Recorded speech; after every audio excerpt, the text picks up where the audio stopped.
उधर बिहार में एक मरतबा फिर भीड़ का खौफनाक चेहरा सामने आया। अररिया के रानीगंज में एक खातून को पिटाई के बाद जिंदा जलाने का वीडियो वायरल हुआ है।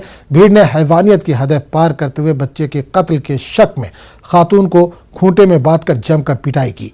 खातून के हजार गुहार के बावजूद भीड़ ने पिटाई के बाद खातून को जिंदा जला दिया।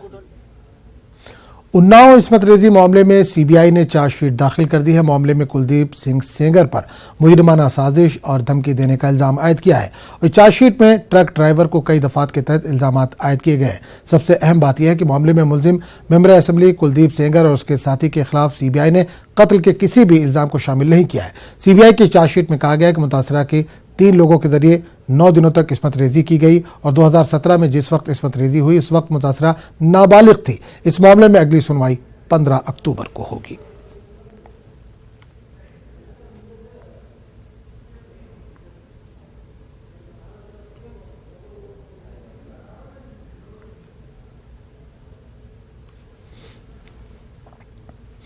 मुस्लिम अक्सरियती शहर मालेगांव में असेंबली इंतखाबात के लिए तशहीरी मुहिम शबाब पर है।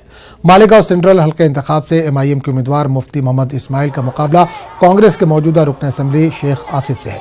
मुफ्ती मोहम्मद इस्माइल मालेगांव जमत उलमा अरशद मदनी ग्रुप के सदर हैं। जमत उलमा महाराष्ट्र अरशद मदनी ग्रुप के लीगल सेल से जिम्मेदार गुलजार आजमी ने मुफ्ती मोहम्मद इस्माइल की मुखालफत करते हुए शेख आसिफ की कारकर्दगी को बेहतर बताया। गुलजार आजमी के बयान पर मुफ्ती मोहम्मद इस्माइल ने नाराजगी जताते हुए गुलजार आजमी को सख्त तनकीद का निशाना बनाया। हमारे नुमाइंदे मुजुद्दीन ने मुफ्ती मोहम्मद इस्माइल से खास बातचीत की। गुलजार आजमी की अगर बात करें, उनका बयान एक आया कि उन्होंने कहा है कि जो कारकर्दगी रही है शेख आसिफ की, जो आपके मुखालिफ हैं, इसकी कारकर्दगी बहुत बेहतर रही है बमुकाबिल आपके, तो इस पर आपको जो क्या सफाई पेश करनी है, क्या कहना है? गुलजार आजमी साहब जो है हमारी जमात के एक बुज़ुर्ग हैं।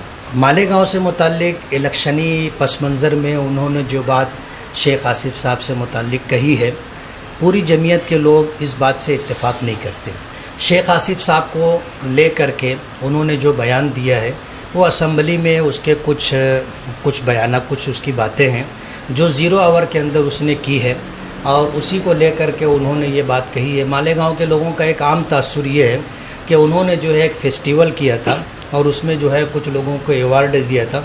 उन्हीं लोगों अवार्ड या जिनको अवार्ड दिया गया था उनमें गुलजार आजमी साहब को भी बुलाया गया था।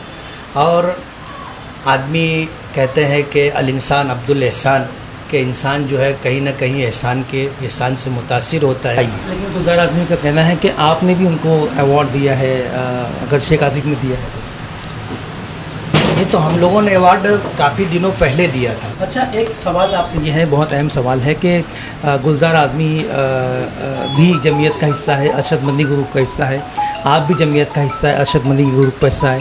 वो महाराष्ट्र को संभाले हुए, आप मालेगांव को संभाले हुए हैं, तो एक ही तंजीम में जो है वो सियासी अमूर को लेकर के इस तरह का जो क्लैशेस है उसकी वजह क्या बनती है? क्या आपके पुराने कुछ मामलात रहे हैं दोनों के आपस में, या तंजीमी मामलात रहे हैं, या तंजीमी झगड़ा रहा है जो उभर के जो है वो सियासी नौयत जिसने अख्तियार कर लिया? बात यह है कि मालेगांव मुस्लिम फ़ंड के तनाज़े को ले कर के मालेगांव में काफ़ी हंगामा रहा और मुस्लिम फ़ंड से मौलाना अब्दुल क़य्यूम साहब ने जो है एक बड़ी रकम जो उनको अमानत के तौर पर दी गई थी उसे उन्होंने ज़ाती तौर पर कहीं कारोबार में लगा दिया था और वो रकम